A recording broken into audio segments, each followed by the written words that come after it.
All right, Kiss Army, welcome to the KissFAQ Podcast. Thank you for giving us your time today and letting us into your head. I hope we don't do any damage. This is a Kiss-related podcast by the board, for the board. We hope that you enjoy.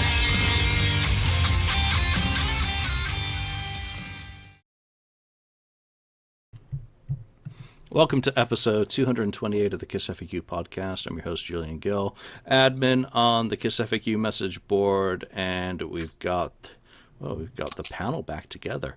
Lonnie, St. Louis Kiss, after an absence. Yeah, good to be back. He sustained a major injury in the last episode he recorded and needed to take some time out from the show. Also, take some PTO time. With heavy snow on his interweb wires from the Great White North, Marcus Almighty, hopefully going to be almighty today. And no more Dalek voice. You know, last Friday it took the whole show to get through that one sentence, and we never did get to find out what the sentence was. But Canada Post, you got to do better. And of course, Ken, the voice of reason, 69th Blizzard. Gentlemen, good to see you all. All right, so I do want to thank everyone for entering the Kiss Tourbook giveaway. That's very early Friday last week after the Vancouver show. I did forget to leave out some important information in the giveaway, such as explicitly where to send the email. So I do apologize for that, and I thank everyone who did PM me and ask questions in threads saying, where do we send our entry? Well, it's all done and over with now. So congratulations to Bill, one of our longtime listeners, for winning that. You were entry number 67 of 78, and that was the number that the random number generator on random.org chose. So your brand spanking new tour book will be on the way to you in the post. We're going to do another giveaway of a tour book this week, and this one's going to have a question attached to it. So let me just tell you straight up, you will email kissfaq@outlook.com the answer to the question that we will ask, and these guys better remind me to ask the actual question, because you'll have to have that right in order to go into the drawing. So we'll give away another tour book. I actually bought some Kiss shit this week, which I don't usually do. We usually do a little segment where we're like, what have you bought recently? And I talked about this in the episode last week. At the Captain's Lounge in Vancouver, they had these bottles on the tables, wine bottles that were etched and engraved with Kiss stuff that I talked about how I'd wanted to steal one, and I asked the gal about it. She said, no, don't steal them. So these are up on Etsy, and I actually went out and bought one because I liked it so much, and I never buy Kiss shit. So I do want to just show everyone these bottles. And the ones they had in Vancouver were just the Kiss logo all along there. The one I bought has the faces and, of course, the Kiss logo. And it's got diarrhea. No, that's a little white electrical cable. Inside it are lights, and you can plug it in, and it looks really, really naff. They'd pulled all the cables out, probably thinking that Kiss fans would chew on them or something. So I bought some unofficial Kiss merchandise, but I also wonder, is it now official since it's been used at an official Kiss event? Those are the things I actually think about. So very cool. Very happy that it arrived, and it actually looks neat. It's going on my shrine next to my Eric Singer bobblehead. All right. Nice. So before we get into today's topic, I want to thank everyone who watched last week's episode, watched the tour book flip through, which was surprisingly well received once I replaced the dreadful Facebook Live one with a HD YouTube one. Thank you all for your comments. Thank you for having conversations. And thank you for the support of this podcast. We do appreciate all of you. Let's talk about some of the current affairs stuff that's been going on. There's been no further Rachel and Ace drama. Ace started recording Origins Volume 2 today, so maybe that is all kind of quiet. One of the recent videos I did add to the KissFAQ channel is from the actual LA Vault experience when Rachel and Ace are in the audience with Gene right before going up on stage. So you can catch a little glimpse of all of them and some of the people who were surrounding them, and the mic boom that was overhead recording everything on our channel. So check that out if you haven't already. Other stuff recently, Vinnie Vincent The statements have been flying, and I'm sure the guys on that Facebook group are still trying to find out who leaked the press release from Vinny to the KissFAQ. No, they didn't just leak. They posted it everywhere, and someone picked it up and put it on the FAQ. I don't have moles in that particular group. I'm not even a member of it myself. But what's everyone's thought? And Lonnie, you haven't been on for a little while, so what's been your take on this whole Vinny cancellation, postponement, the vocalist, and now the statements, the back and forth that's going on between him, the lawyer, and Derek? It's one word for it is disappointing. And I think it's the most accurate word. It's just the whole situation is disappointing, because when Julian, when you and I were in Atlanta last year, I had high hopes for Vinny that things were straightening out for him, that Atlanta was the start of something, that we would get some of the things that he discussed when we were in Atlanta, that, all these things would come to fruition. And I was pulling for the guy. I really truly was pulling for the guy, and wished him nothing but the best. And, just like any story at this point, there's multiple sides of the story, and somewhere weaved in the middle is the truth. So I feel bad for, I don't know if I feel bad for the guy. I don't know if I don't know. I feel bad that the guy just can't get it right. And I don't know if it's a testament to Vinny, if it's a testament to who he's surrounding himself with. But at the same time, it all goes back to the track record all goes back to one person, I guess, at the end of the day. And it's a shame. Again, it's a shame more than anything else. Because I had high hopes for him, and I wanted him to succeed. I wanted to see if the box set was real that he said last year in Atlanta, that it's going to come out by the end of 2018. Obviously, it did not.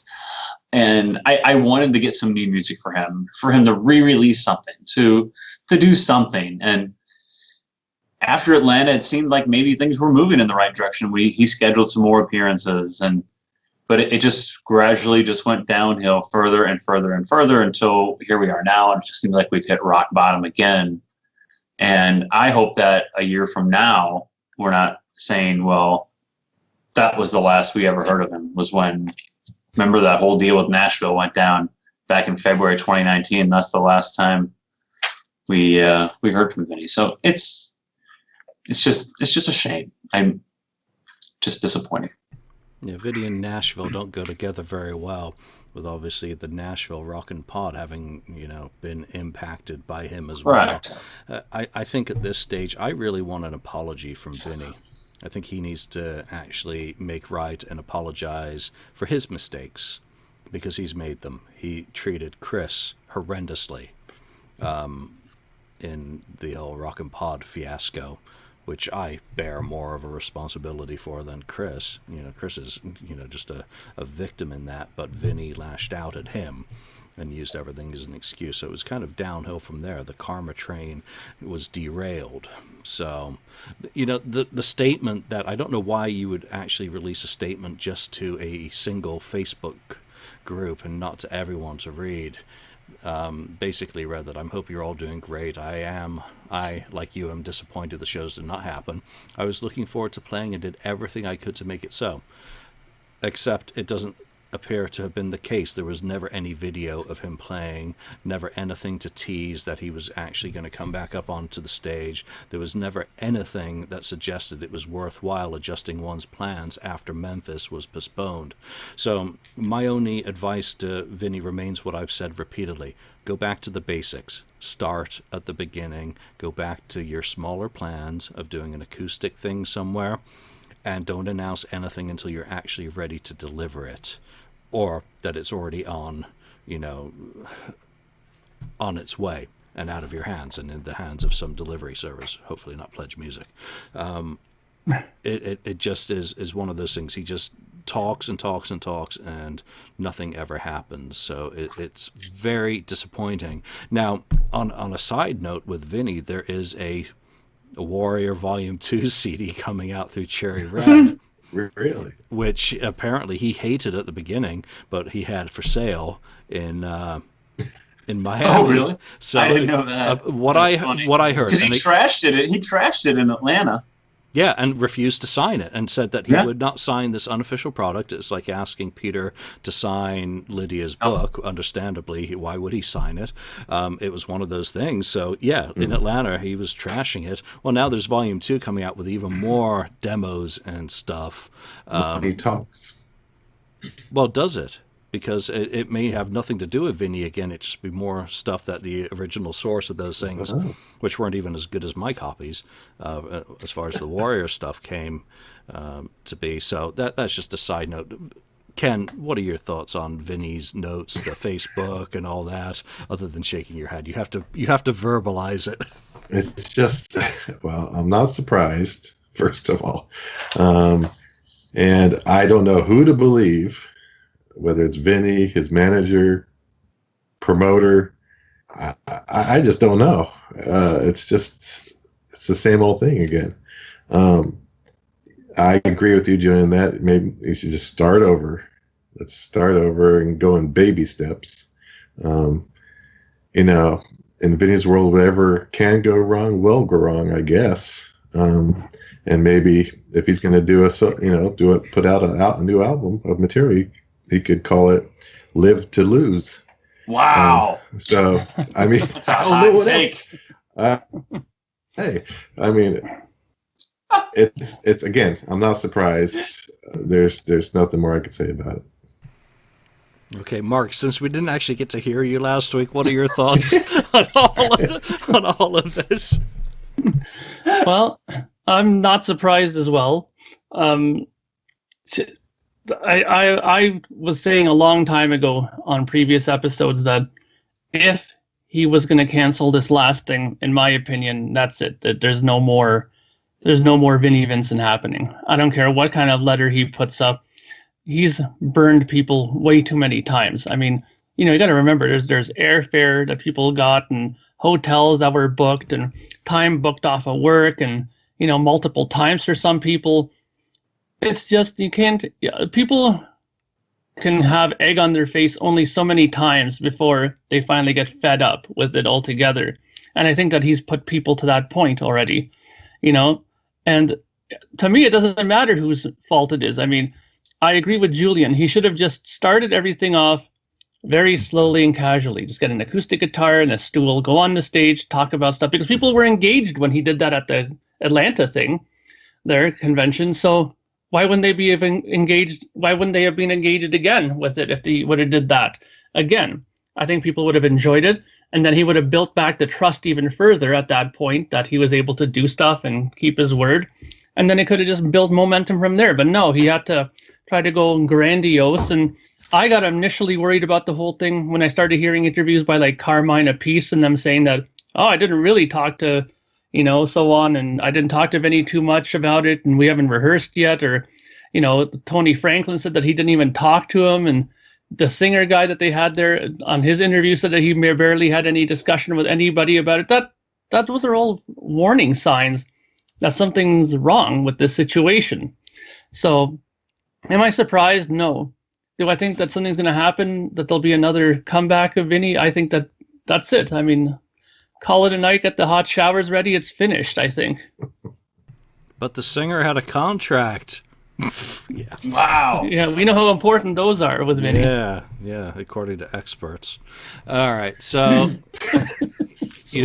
Vinny's back where he belongs, I guess. And Vinny, if you do something, we're happy to promote it, but it has to be realistic. I'm not just going to, talk about things that are pipe dreams. I think at this point he has to actually deliver something. And he would be better off doing an EP and getting it up on iTunes. Go back, rehearse some of your stuff. Because these guys had tapes and that's all they had. You know, they are workmanlike to take a tape and work on that and then show up for a few days of rehearsals. Vinny has not performed in public properly for many years. You know, Miami doesn't even count as far as I'm concerned as performance. So he's the one who needs to take baby steps to get back into it. I don't see any reason why he can't, but I think he's really burned a lot of the goodwill through all of these fiascos, and it seems to be one thing after another. He just needs to stop overreaching. Yeah, I'm sure the money was really nice, but you're not going to get it all up front without earning it. And why would anyone with your history pay you everything up front if they don't have to? Because they've heard continuously from one person after another what a pain in the ass he is. It just seems like a very risky situation. I hope that's all incorrect. I hope that Vinny is actually not what everyone else says he is. But there seems to be an awful lot of those people who say otherwise. So hopefully he takes stock and starts rebuilding. And, you know, if it's just a matter of going out to horror conventions and taking photos of people, so be it. It would be nice if he could film some stuff and actually have a website and put some little things up and earn some ad revenue maybe on that and sell some product and have something to sell. But people aren't just going to throw money at you. You know, you're 16 months in a band and not much since. So, all right. I kind of made a snarky comment towards Pledge Music, and that runs nicely into the next update, which is Big John Hart's book is kind of in limbo, for want of a better term, because of the whole Pledge Music fiasco. Anyone can go out and Google it and read the nightmare stories from many artists about not getting paid by Pledge Music. Now, the way Pledge works is that they take money from customers for a musical product, and they take a cut off that amount and give the rest to the artist. Now, they've been taking the cut off the top and not giving the rest to the artist in many cases. Jeez. So, oh boy, what the actual issues are behind that, you can read people's conjecture. I don't want to get into it, but the fact that artists are not getting paid means that many artists are not able to produce the product that they have been selling through Pledge, and Big John is one of them. So everyone who pre-ordered, including myself, are now just sitting hoping that this book will happen. It's out of John's control, and it's not his fault. It is one of those things that I would never have advised anyone doing a book to go to Pledge to do it, but because as a self-published author, I know there are other ways, but it is what it is at this point. Hopefully it does get worked out. Pledge, oddly enough, is looking for someone to buy them in order to bail them out of this. It's kind of how it works. So, yeah. Oh, no. I'm concerned. Why? Why are you concerned? Why? Did you pre-order? Well, okay. No, I didn't pre-order his book, but I've been a regular user of Pledge when it comes to, building my Rick Wakeman vinyl collection and stuff that he does, because he exclusively does Pledge Music stuff. And I've gotten about 3 or 4 different things, like, box sets that he's made of his prior releases through Pledge. And I am waiting now on one of them that he has been putting up, and I ordered through Pledge. So I'm wondering if now I'm going to be, hung out to dry with this product that I put. Luckily, I didn't go for the grandiose deluxe ultra modern box set this time. I only went for the double vinyl of this album. So if I'm out, it'll only be like $30. But still, I would never have thought that Pledge would have been in this much trouble. I mean, they've done so many artist stuff. I mean, I've gotten stuff from Yes and, like I said, Wakeman and lots of other bands. Judas Priest did a special thing through Pledge, and I never would have guessed it. And, when I did my own records, there was a time when I was sort of considering using Pledge, and now I'm like, whew, thank God I didn't go that way with them, because I can only imagine, because I'm just a small little guy who has a record. If I would have got stiffed with that, I wouldn't want to have to, pay back 100 people for albums that they didn't get, Yeah, so it's tough. I've bought a lot through Pledge, Scream for Me, Sarajevo, Bruce Dickinson, John Corabi, MC94 Live, whatever that was called. What else? Dawkins. re-unleashed in the East, whatever that was. So I've had a fair few out of there, but it's just a shame. Again, at a time where it's so tough to make it in the music business, and even bands like Judas Priest are utilizing Pledge, and Bruce Dickinson are those people who were behind that album and the DVD. A lot of big names do stuff through Pledge, and it's just become something of a Ponzi scheme, where the money's not going where it's supposed to, and that's all we do know, is very disappointing. And that affects Vinnie Vincent, because he could have easily have leveraged... Bye, Lonnie. Hi. Okay, I can see myself now. This is great. Good. Lonnie's happy, so we can continue. I just hope there was some video of him for the first 20 minutes of this show. I know. All right, so that kind of covers a couple of quick topics here and there. I think we'll talk a little bit more about Origins Volume 2 next week. Hopefully it's some consideration about where things will go. Let's get back to the end of the road. I mean, one of the big threads on the FAQ and on Facebook, so it's not just about the FAQ, even though some think everything revolves around us. Thank you. Mm-hmm. But even my ego's not that big. Morons. There has been discussion about the prospect of some lip syncing going on during the End of the Road tour. And we were called out about it on some of the YouTube posts. And you've got to remember, we did that show at 9 a.m. the morning after the concert. So I got back to my hotel room after getting lost at something like 11:30, and then I wasn't asleep until 1:30 or 2 because of fights going on in the hallway, people coming back. Fun. Then I was up at 5 and recording a show at 9 a.m. So it really was about what my perspective was at that hour. There was no video to go back and review. And since then, a lot of people have posted videos where they're calling out these so-called gotchas for lip syncing. Gotchas, they're calling Milli Vanilli. What are they calling? Stanilli? Milli Stanilli, I think was the phrase that someone came up with. Yeah. Jeez. Which Nice. I think is total bullshit, number one, because if you go back to that Milli Vanilli or Ashley Simpson moment, those were whole fucking tape loops that fell off. There is a complete difference between that and anything that may, and let me be blunt, I did not notice anything in Vancouver. And let me also say, I was not looking for anything in Vancouver. I was sitting there enjoying a show, trying to take pictures and film with two different things in one hand. So if you Your hands full. yeah, I was somewhat busy actually there, rather than trying to read lips, or watching if Paul was half a centimeter away from the microphone when a vocal was being sung. Now, I know some people have gone back and done A/B comparisons. And from my point of view, and as someone who had been on the cruise and had said it, I'm going to go back to that phrase that I flippantly threw out in my cruise review. Sonic lube. I do not doubt for a moment that there is some technology being incorporated into the show in which to enhance Paul's inherent weaknesses. Do I have a problem with that? No. Do I think it's morally wrong? No, it's no more wrong than building Rick Allen an electronic drum kit to make up for the loss of an arm, because that is what the loss of a voice is to a singer.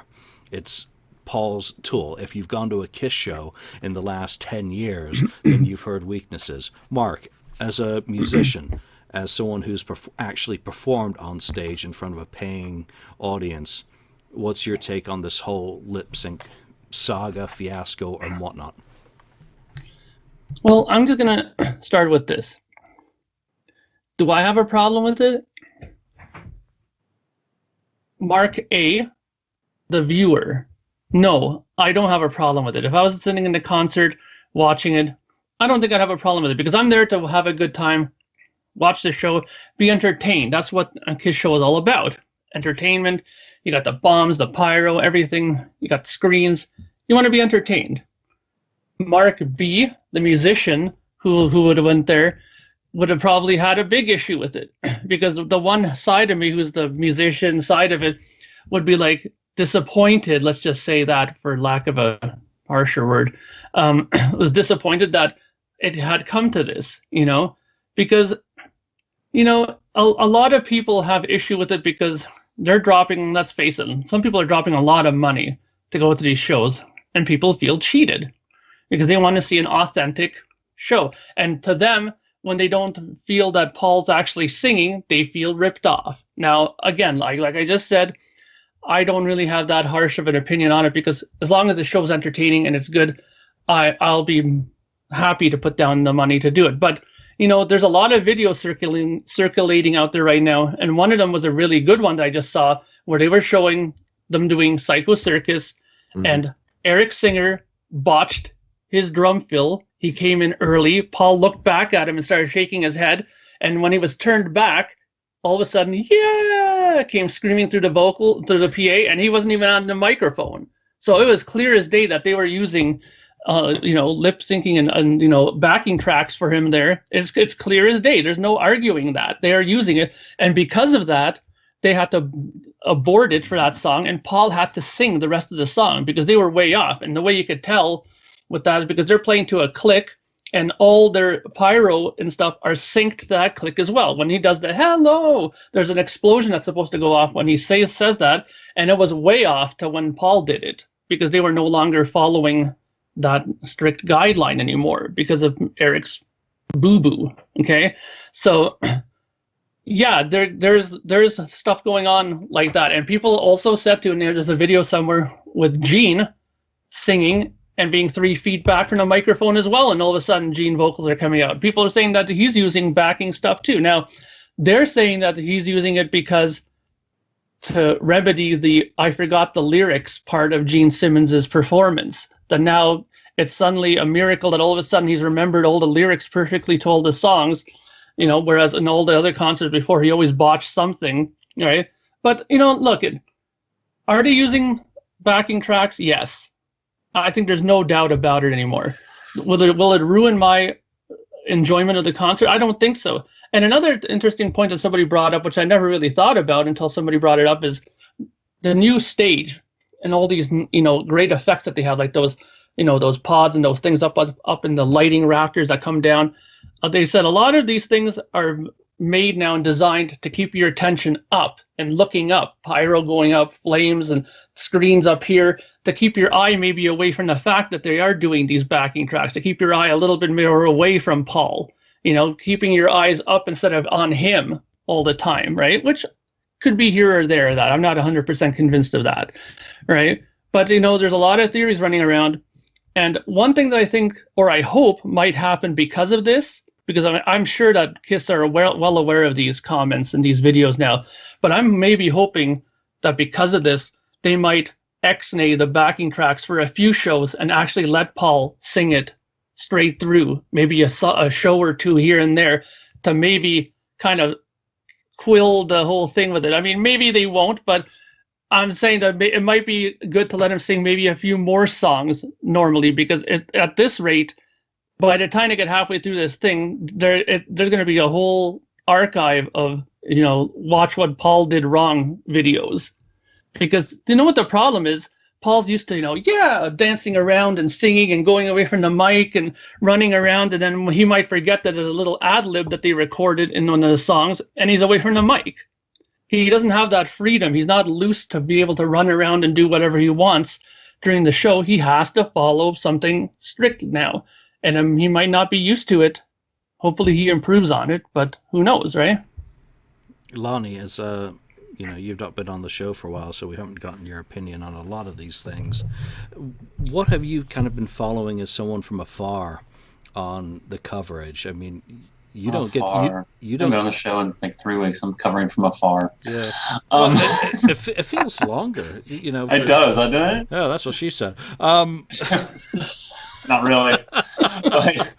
You know, wasn't longer. What's your take? You know, because we haven't talked as much about the show and everything in the lead up to Vancouver and the tour kicking off with you specifically. I don't think to one thing Mark said. I don't think that they're using the pyro and that up higher to keep your eyes off of the stage, because in 1996 everybody bitched that all the pyro was up top. And I don't think they were trying to cover anything up in 1996. So doing that isn't anything new. So, and I know Mark, you didn't come up with that theory, but whoever did come up with that theory never agrees with that theory. That's bullshit, because they were doing that 20 years ago. So don't give me that line of horse shit, because that's what that is. Second, are they enhancing it? Yeah. You know what?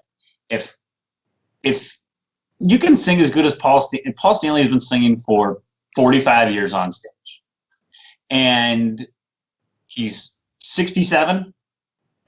68. 67? How the fuck 67. old is he? 67. Jesus. Come on, Julian, you're better than that.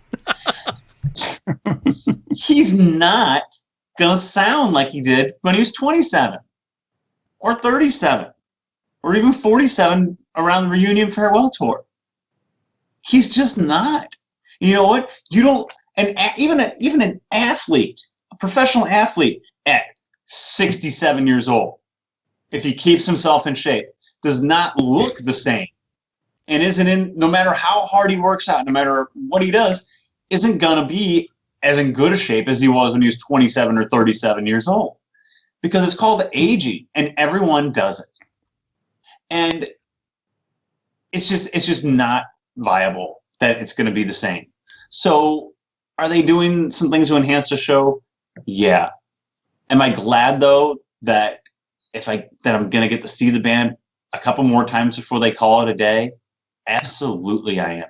And I'm going to enjoy the hell out of it both times that I see them. And you know what? I'm not going to be, like Julian said. Julian goes, when you're there, Julian's there, he's not thinking about that. I'm going to be enjoying the hell out of the show, slapping my brother on the back when they go into a certain song, be like, God, I remember this, and they played this. We used to play this song when we were kids, and it's so freaking great to be here with you. That's what you should be thinking about when you're at the show, is the person you're with and the good times you've had, not only at this show, but at the prior shows and the prior experiences you've had with KISS and with the person that you're with, experiencing it with that person one last time. Paul Stanley is not going to sound the same. We've heard it. We've heard it since 2004, I guess, when maybe the first examples of it came out that, hey, maybe that sounded a little different. And especially then in 2008 when they came back for a Live 35, then it was really even more apparent. No, he's not going to sound the same. But you know what? At the end of the day, I'm going to get to see KISS a couple more times. And in 2000, I thought I saw KISS for the last time. And I've looked at any chance that I've gotten to see them since then as a bonus. And I'm going to take these last two bonuses and I'm going to enjoy the hell out of them 2 more times. And I know there's people on the board. And you know what? It's not just the board where people complain, by the way, just so everyone is clear. Mm-hmm. People complain about KISS on multiple Facebook pages. YouTube everywhere. Channels. YouTube channels. It's not just the FAQ message board where people have a negative comment, by the way. It's everywhere. KISS fans are more than just on the FAQ message board. And there's no pleasing KISS fans. We all know that. So, you know what? Just take it in stride. And if you want to bitch about it, then don't go to the shows. Yeah, I'll have a little more extra leg room. Yeah, you know what? I think that you brought up an excellent. I think you made an excellent point though about the whole athlete thing, because you being an athlete yourself, I can see the picture there with you running in the background there. I mean, have to show myself off in my office. But I mean, you made a good point, because you can say it firsthand. You're in 10 years from now. Would you think you'll have as much endurance and stamina as you do now? No, probably not. Right? God, no. Yeah. I mean, I can tell the difference between 39 and 29. And I'm sure at 49 I'd be able to say, God, I wish I felt as good as what I did when I was 39. But that's just life. You know what? And Paul Stanley can't sing as good at 67 as he could at 37 Many or 27. I was going to say, unless you're Tom Brady. Unless you're Tom Brady and you're taking steroids, or you're Barry Bonds or something, you get better with age, your head just explodes. Yeah. But I mean, just be realistic about it. Take it for what it is. It is what it is. And you're not going to complaining about it isn't going to change it. It is what it is. If you don't like it, don't go. And that partially is part of it, that people say, well, they're not being upfront about it. Why should they be? Paul Stanley, and we're going to be called sheep. We're going to be called apologists. We're going to be called all sorts of names because we're kind of justifying this, whether it's to our own minds or we're trying to sell something. Well, number one, we're not trying to sell anything. Every single ticket that anyone on this podcast has been paid for by them. We've not ever been given a freebie to a show with any proviso to do anything. Any guitars that are received have been purchased. Every single fucking thing, whether it's a Spaceman CD, whether it's a Joey Casada book, whether it's a Kiss concert ticket or a vault, has been paid for. We're not given stuff on this show. We don't accept stuff on this show. We're fans. They're the band. So we have nothing to gain by trying to sell a snow job. This is just our opinions, frankly. And this is also a little bit like food. Does your food have MSG in it? Anyone eat Doritos? Well, trying to imagine Doritos without that flavor enhancer. And that's kind of how I look at Paul Stanley, that a little bit of enhancement is needed now. And you know what? He's been on that stage singing his ass off for 45 years. He has probably stayed at the party too long. But how do you know that you stayed at the party too long unless the police arrive or the host is there throwing you out the door? You just don't get to choose when you stay too long. So it's all well and good him having said in the past, you don't want to be the person who stayed at the party too long because shit happens and it's just out of your control. Whether it's, physical sneaking up on you and whether it's ego. Because come on, as a front man, there's a hell of a lot of ego behind that. So that's why I don't have that much of a problem with them putting some seasoning in where they feel they need it, because it's just one of those things that, again, Vancouver, far better memory of that performance than Reno in 2017. Jesus Christ, if that had been my last Kiss memory live, let me tell you, I'm much happier. With your great seats? Yeah, that was part. Yeah, okay. So everything in Vancouver, the seats, the sound, the show, the concert, and everything was far better. So yeah, with the exception of the meet and greet. Yeah, that's a great point too. I'm sorry. Go ahead and finish. No, interrupt, please. I think that going back to the athlete thing, you talk about staying at the party too long. How many athletes do you know that you're like, oh man, he just doesn't have it anymore? But it's hard to give that up. Like a baseball player, what is he doing? He can't play the field anymore. Well, he ends up in the American League and he's a DH because he doesn't want to quit. You know why he doesn't want to quit? Because he freaking loves what he does. And he's not ready to move on past that part of his life because in his mind, he feels he still has it and he can still do it. The roar of the crowd is a drug. People have said it lots of times. There's no question about it.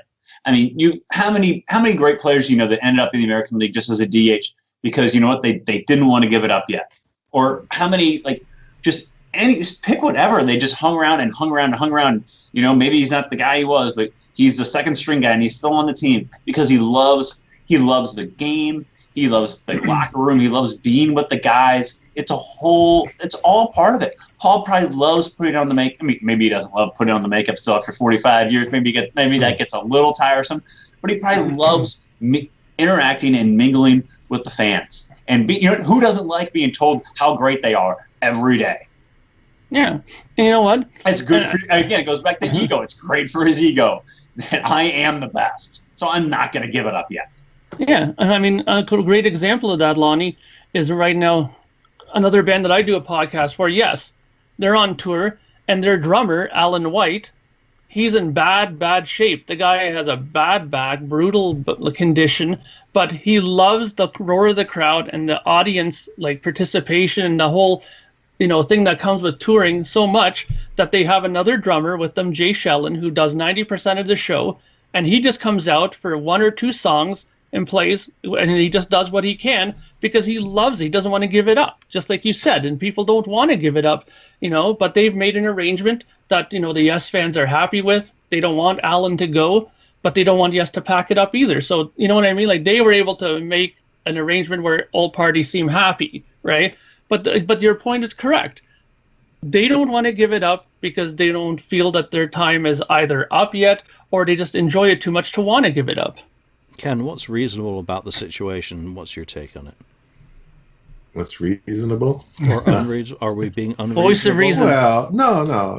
It all makes sense. I mean, I was just thinking, if I was, if looking back, if I was the say 25, 30-year-old Kiss fan, I could never imagine anyone in Kiss, especially Paul, singing to or getting vocal help. I just, I just couldn't imagine. I probably back then would have said that is just, there's no way they would do it, first of all. And I just couldn't imagine it. I don't think I would have accepted it back then. But it's different now. I'm older now, and again, Paul is much older now. And like Lonnie said, he's not going to sound like he was when he was 25, 35, 45, and so on. It's just going to happen. But having said that, yeah, he's not going to sound like that. But I don't want him sounding like 2018 when I go see him live in concert. So from that standpoint, I'm happy they're doing it. It just sounds better as the whole experience. Yeah, we see people nitpicking, looking for every little thing. I mean, they got a lot of time on their hands to be nitpicking, going through all these videos to try to find where Paul's not singing, or maybe Gene, for instance. More time than I do.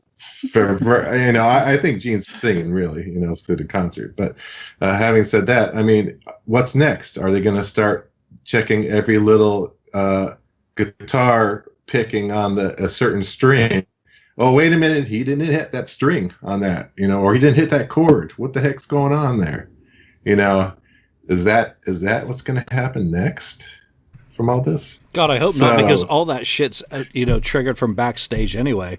Tommy does not hit pedals with his boots. That's just not fucking realistic. I mean, yeah, 7-inch platforms. I mean, come on. Yeah, come on. I mean, there are many things that I think it's reasonable to say. Again, going back to that horrible phrase, I'm going to keep using it because I just think it is the most accurate way of saying it. That it is sonic lube. It is grease on an engine. It is something that makes the engine run better. It is something that keeps everything moving more smoothly. It is something that preserves Paul Stanley. Let me ask Kiss fans this, and it's somewhat rhetorical. Do you want to see Paul Stanley up there fucking suffering? Is there some sort of karmic, cosmic train that you feel that the man who has given 45 years to you with music and art and entertainment and performance, that he shouldn't, in his coasting to the finish line, maybe have a surgically repaired knee? Or a surgically repaired shoulder? Is there something that technology should not allow him to take a victory lap that he is rightfully entitled to? Or, some people are saying, well, they're not advertising and such. So fucking what? I mean, come on, get off your high horse and let's look at it again. This is a voice that has been probably destroyed by what he's provided us. Be it through the 80s, the 90s, the thousands, the tens. Come on, we've skipped a whole decade there already. So I would like to be empathetic to Paul Stanley because he's the reason I got into Kiss. He is still the reason when I watch a performance, I am watching Paul. I am not watching how far away from the microphone his mouth is, or whether any of the details match up. It's so easy to go back to those videos. And yeah, there was that one from Psycho Circus. I think, Mark, you were talking about it. How at the beginning of the song, he was turned away. But then again, I can't trust that either completely because that's just a YouTube video. How easy is it to desync or for it not to be properly synced? that being said, it probably is the case. It's not the actual evidence. What I was seeing in concert again was a show. And I wasn't focused. I was watching Paul, but I wasn't watching for failure. I wasn't watching for mistakes. I wasn't watching for inaccuracies. I was enveloped in the moment. And I really wish people could actually do that. And a lot of the people who are so horrendously critical of all of this aren't at the show, don't want to go to the show, are not interested in buying a ticket because Ace and Peter aren't involved, and therefore have nothing invested in wanting to see the band's victory lap in a non-originals format. I respect that. That's perfectly fine. But then to use that as a justification to beat up on Paul, to denigrate him, to deliberately call him out, I just find going a little bit too far. Take a step back and just say, this is Paul Stanley. It's like, is that a pass that we shouldn't give him? Well, Yeah. I mean, you know what the one problem though is? Sorry, Ken, is that most people like Joe Average, let's just say, or Joe Public, they probably don't care. They probably don't even notice. And it's really these. I was going to say that a lot of them are probably musicians that pick up on these things because we know the little tricks and secrets of the trade and can pick it up a lot simpler than most average music fans probably wouldn't pick it up or pick up on it. So they're kind of ruining it for the mass. I think 90% of the people probably wouldn't even care unless people started pointing it out. And then people start noticing it, and they're like, maybe I have something to be upset about all of a sudden. But the problem is, again, I think there's only two issues that I think most people have a problem with. Is that there's that group of people that feel cheated money-wise, that I'm dropping $100 and feeling that they're not getting their money's worth because it's not an authentic Kiss show. And then the other problem, which we haven't brought up though, which I'm curious to get your guys' reaction on this, is that a lot of people are also bringing up the fact of what Gene Simmons said back, I don't know if it was 2015, when he was making comments about people who did use backing tracks and how we don't do that and we will not do that. And now all of a sudden they're caught with their foot in their mouths doing it, And I'm not trying to be devil's advocate. I'm just bringing up points that maybe people are, refreshing themselves to and using now against them. But like you said, do we want to hear a good show, or do we want to hear a disaster show? I'd rather hear a great show and then come out of it in happy that it was such a great show and enjoyed it. I would, like you said, I would rather hear that than to sit through a whole show where his voice is cracking and he's just struggling to get through it. Yeah, this is Smoke and Illusions, and Kiss has always been, if you want to call it, guilty of doing it. They've often utilized this. When you go back to Gary Corbett on the Crazy Nights tour, being brought in to fill those blank areas where the performance interfered with the music, at the low end that was added to enhance explosions, the chords that were played to basically make up for Paul not playing his guitar and preening and posing, and Derek on the Revenge tour for exactly the same reasons. So it's not like they haven't used enhancements before. I mean, Gene probably put his foot in his mouth by bashing backing tracks and all of that by going out on the record. But I mean, come on, should we bash people for using pacemakers, and then when we need one ourselves, it's a different story now. Pacemakers are cool. Yeah, well, the Gene Simmons thing, I know he did, right? And also Paul Stanley did the same thing live. Said the same thing live in a Kiss show. I can't remember when it was, and it wasn't that long ago, where he said we're not using any, recordings or backing and anything. He said that right on the live show in front of the audience. So he's making a point there. Again, they've done this before, never, guys say never because they said we'll never, do a reunion. We'll never put the makeup back on. They've done a lot of that over the past. They said never going to do something, then they turn out doing it. We're not going to do another album. Then they finally did. It's like, Sonic Boom, right? So it's just, they just do. They don't think about the future. They're just thinking about the right now. Yeah. And here, right now. It comes back to bite them later on. So it is what it is. I think there's a certain segment of fans out there that are guilty of Schadenfreude, that they love this because Gene and Paul have both pontificated. I was actually watching that clip of Paul on stage, and everything you're going to hear tonight is, we're playing our instruments, we're singing these songs, we're butchering our catalog live. But like you said earlier, Julian, I don't want to see Paul suffering, trying to get through all the songs. With the last a Madrid type performance. I mean, I watched that Psycho Circus video. I could see it in his face that he was training to sing that song, and I just don't want to see that through a whole show like that. It's just it's unfortunate, but it's just the way it's going to be, and I think it's going to be fine with the vocals that they're doing. The way it is, the way it's been the last, this first group of shows. I mean, most of you, we've all seen the, Switzerland, Hallenstadion webcast, or the, West Virginia or Charlotte or something, a couple years on the, I think it was 2014 or 15 or whatever, maybe 16, Freedom to Rock. They were pretty bad performances. I mean, who wants that to be their epitaph? I mean that, and why would I agree. Why would any Kiss fan want that to be? I want to walk out of there smiling the last couple times I see them, not looking like, oh my gosh, I stayed past their prime. This is horrible. Why did I spend this money for this ticket? I want to walk out of there smiling and being proud of to be a Kiss fan, one last time. So, and I'm not gonna sit here and say, well, it's okay because everybody else is doing it, but everybody else is doing it too. So why I get what they're doing, and why expose yourself and make yourself look bad when other people are doing it to make themselves look better? And make the Kiss Army proud to be fans. I wouldn't, like, to Julian's point, I wouldn't want some of those Freedom to Rock shows to be the last time I saw them and to hear Paul struggle. No.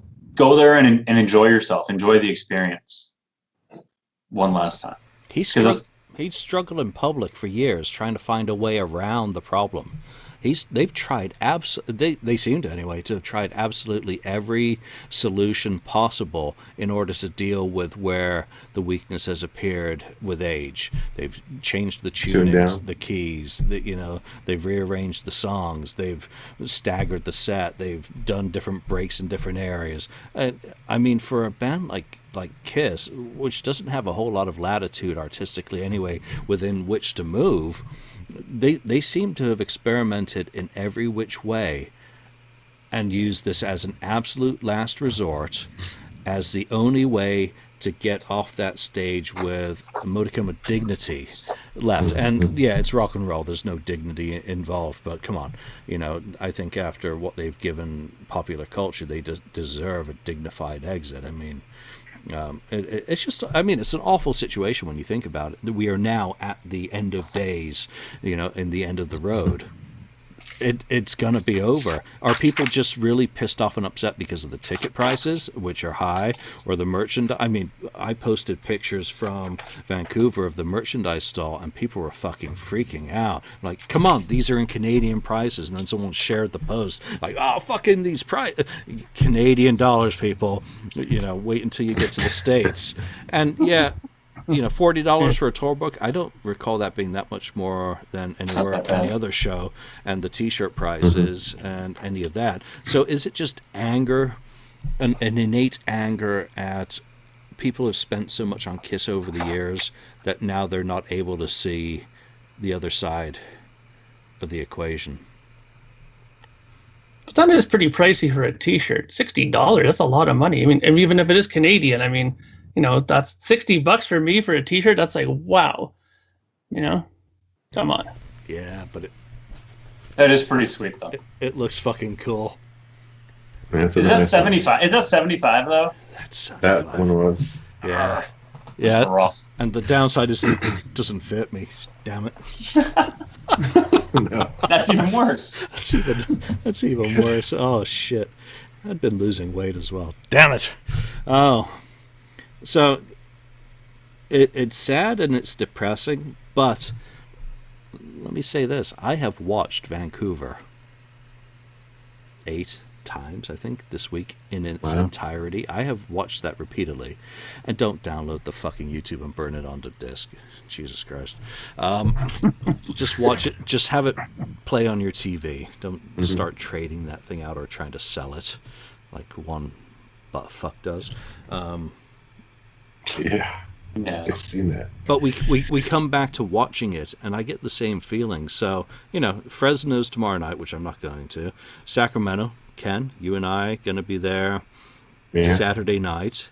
Has any of this dimmed your anticipation of actually seeing all the show? And the same goes for you guys as well, Lonnie and Mark.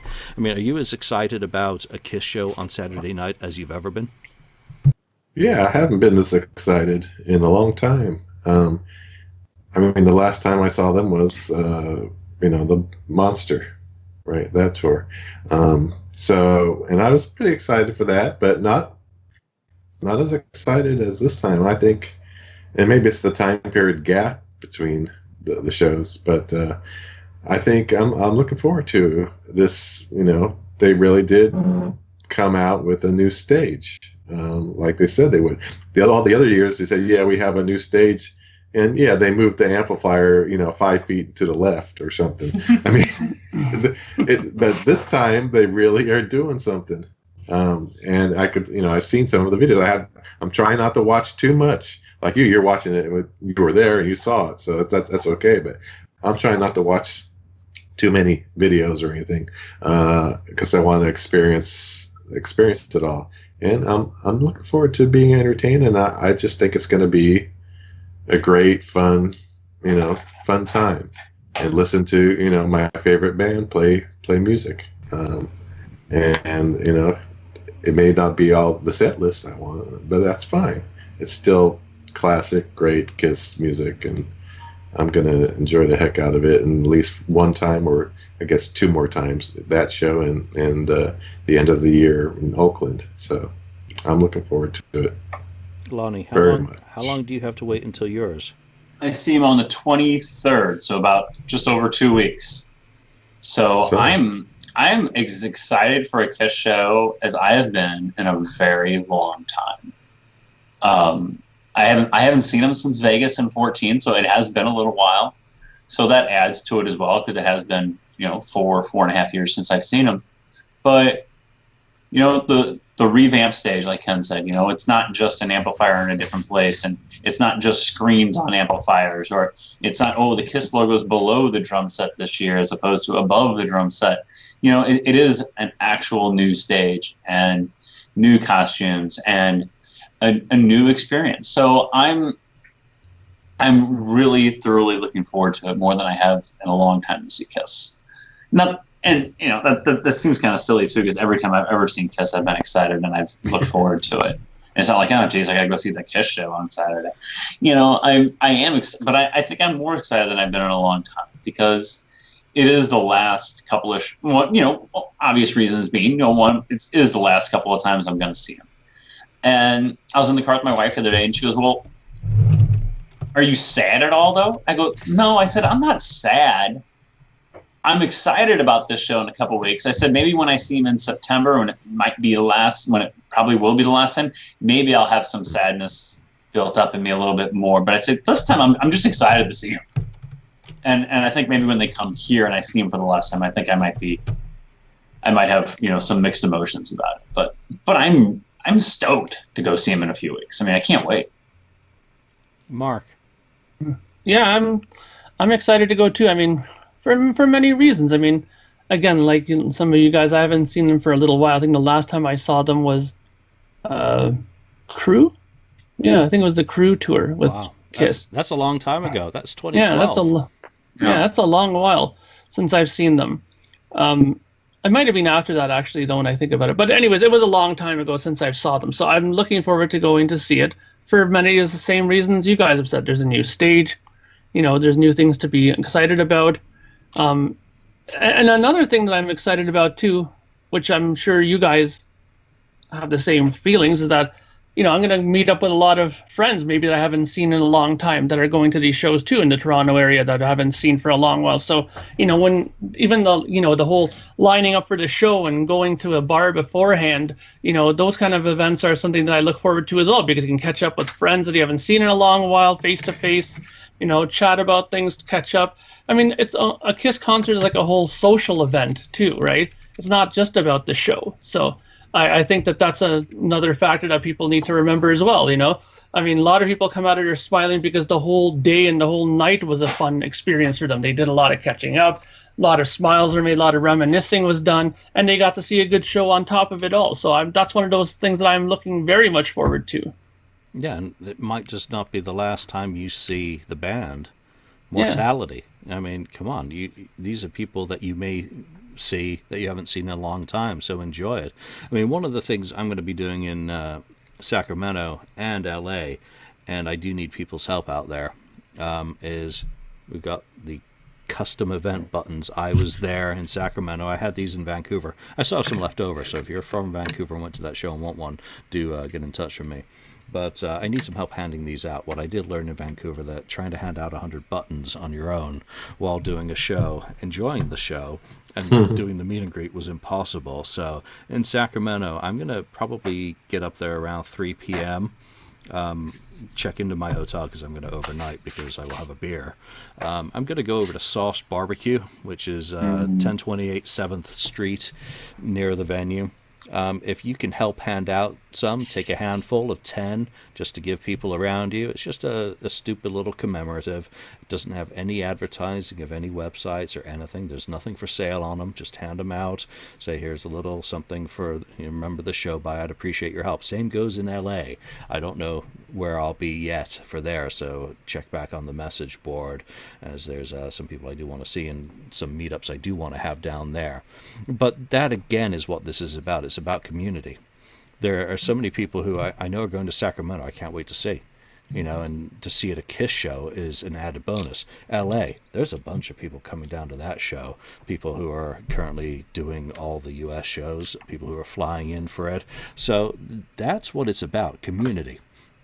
It's not about over-analyzing aspects of the show, though I'm sure at some point I'm going to sit with as many high-res photos of the stage and everything. Keith, keep taking those great photos, please. To analyze every aspect of where the layout is, where Sam is, was he moved around, what flames and everything. Those are the things I will focus on later. But until then, every show I go to, I'm plunking my ass down in my seat, and the moment the Led Zeppelin song starts, I'm standing up for as long as I can stand before my hips give out, and staying vertical for as much as the show as possible.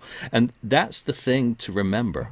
Remember the magic of a KISS show, because like I mentioned last week, was next to me was a father going to his third show, bringing his young child, to their first show. There have been so many multi-generational groupings of grandparents, children, and grandchildren at these shows that's what makes it more important in some ways. Yes, we all know there are artificial ingredients in this menu. I'm going to eat it anyway. You're going to eat it. I'm going to, yeah. And that's not going to be for any other reason than I like it. And I want to enjoy it. So, any final thoughts, guys, before we wrap up? Oh yeah, I did get my meet and greet photo, and guess what? It's fucking fantastic. It is great. So I do. Wait a minute. What? Yeah, I was just going to remind you that you have to ask the question. Oh yeah, thank you. Wow, you really are the voice of reason, Ken. You are. Well, so if you want to win a free copy of the new End of the Road tour book, do I have one that's not in the bag? Let me get one out. It's a KISS bag. Yeah. Wow. Okay. So they do have these. Mine's all crinkled up. They have them in Vancouver to put your merch in. Collector's in. Well, they'll probably end up on eBay anyway. Come on. So if you want to win a copy of the fantastic End of the Road tour book, it has double covers, different images on front and back, on foil kind of printing thing. I think it's 52 pages. Yes. Very well done. Then email kissfaq@outlook.com. And what's my favorite Kiss song? I've said it enough in the shows. But if you've been paying attention, then we will enter you in a random drawing of for the tour book. One last topic before we go. One of the topics on the FAQ, which, while it had a bad topic title, did raise an interesting question. And it was why the set list sucks. And in essence, it said it sucks because there are no songs from Rock and Roll Over on it. Lonnie, do you agree with that statement? Is it an egregious omission to have not a single song from that fantastic album, which I've always said is my favorite, on the tour? I think that I don't know if it's outrageous, but I was surprised that Calling Dr. Love wasn't in there. I mean, if you're going to pick anything out of Rock and Roll Over, and like Julian said, it's a lot of people's favorite Kiss album. I think it's right up there, or right up there with just about everyone. You would think at least Calling Dr. Love would be in there because it's more of a mainstream Kiss song than a lot of Kiss songs. It's more mainstream than 100,000 Years. You know what I mean? It's more mainstream than Let Me Go Rock and Roll, which is in the set list. You just ruined the show for people by telling them. I know. So pardon the hell out of me. So you guys ruined it by bringing it up. Come on. So I am surprised that there's anything from Rock and Roll Over in there, but you would think they could at least throw one track in there from Rock and Roll Over. But is it outrageous? No, because it does. The set list does touch on not every, but nearly every era of the band. So I guess, they had to mark something out somewhere along the line. They had to narrow it down in places, and probably Calling Dr. Love was probably in the mix early on and got the X. No pun intended. Yeah, get rid of Heaven's on Fire. Put, Mr. Speed. Yeah, that's realistic. Mark, what's your take on No Rock and Roll Over? That fake set list that night.